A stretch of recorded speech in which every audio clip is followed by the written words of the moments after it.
there was essentially crappier mortgages being put into these pools, and it didn't seem investors seemed to care, and it didn't seem the ratings agencies seemed to care. You shameless cloner. Want to track portfolios of famous value investors like Warren Buffett? See their buys and sells, current and historical holdings? Just visit valueinvesting.guru. It is valueinvesting.guru. Link in the description. The first one to see that something was seriously amiss in the burgeoning subprime mortgage market was Dr. Michael Burry, a California physician with only one good eye.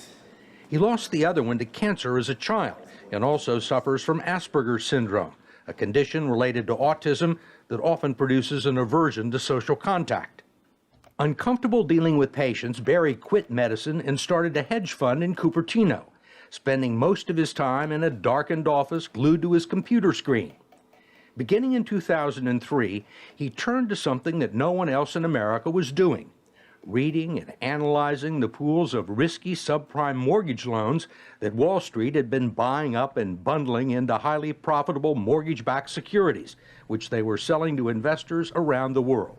I called up the prospectuses and I read the prospectuses and I looked at these pools. I could see the credit standards within these pools deteriorating just quarter to quarter. How could you tell that? There was essentially crappier mortgages being put into these pools, and it didn't seem investors seemed to care, and it didn't seem the ratings agencies seemed to care. Do you think many people read these prospectuses? I think the lawyers that put them together, to an extent, maybe.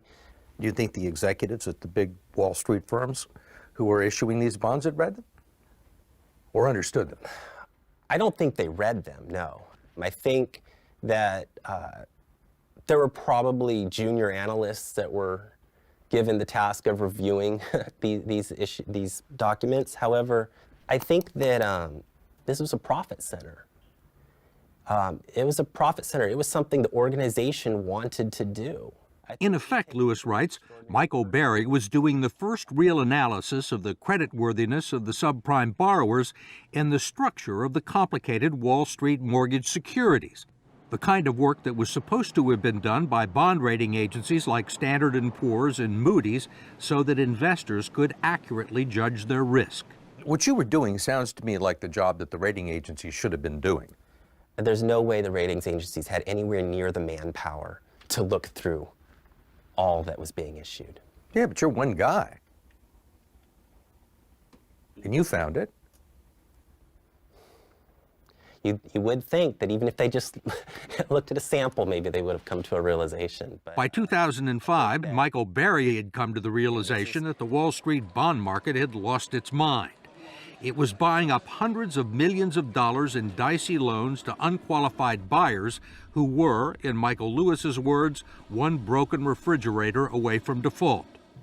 Burry concluded that the subprime market would collapse in 2007. Burry assumed a lot of people would figure out what he was up to, but very few did.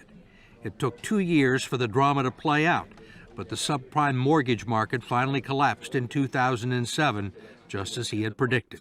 So you made a ton of money. Made a ton of money, much more than I ever imagined, I'd ever have.